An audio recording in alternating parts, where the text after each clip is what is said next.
Good morning, everyone. Today, I'm going to talk to you about the underlying problems with online personality tests. But before that, let me ask you something. Have you ever tried taking the MBTI personality test? The one that asks you to answer a lengthy questionnaire and then assigns you to certain categories. If yes, then same.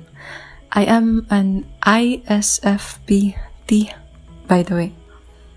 However, there are explanations why we should not always take these test results seriously. We should not rely on them to define ourselves or use them as excuses for our behaviors. There are 3 simple reasons why. First, they quantify people to a discrete amount of adjectives.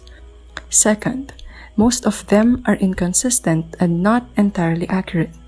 And third, they do more harm than good because there are people who use them unethically.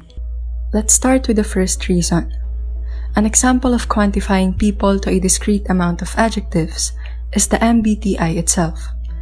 This tool tells you that everyone's character lies only within 4 categories and 16 personality types.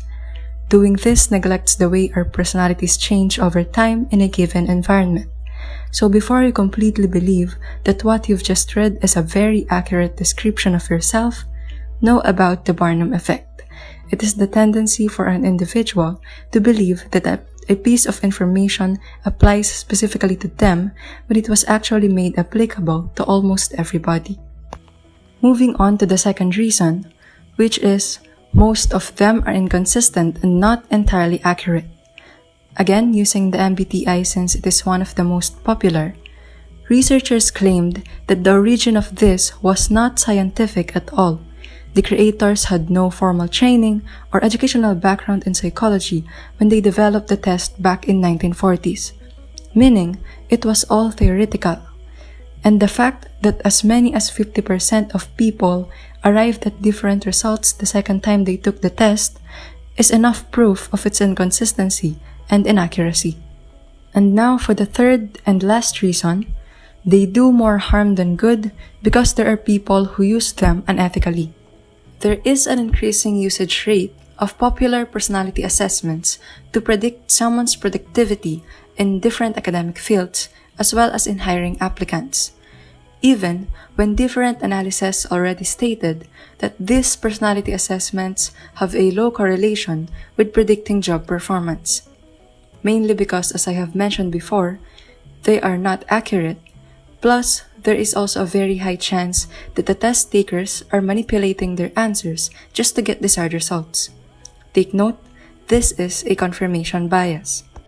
So, if that's the case, why are there still hundreds of companies and agencies investing in this flawed personality test instead of using a more scientifically accurate one? It's because they make money.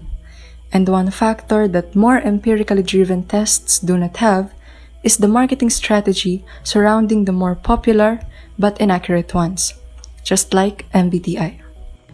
I have discussed the main problems of personality assessments. Let me now tell you the one thing that is not. It is using them for fun and entertainment. There is nothing wrong with exploring the internet or following the trend. Just a quick reminder, know the limitations and always be responsible. Remember that there are better ways of discovering our true personality, and whatever way that is, you must go for it. Thank you for listening and have a great day.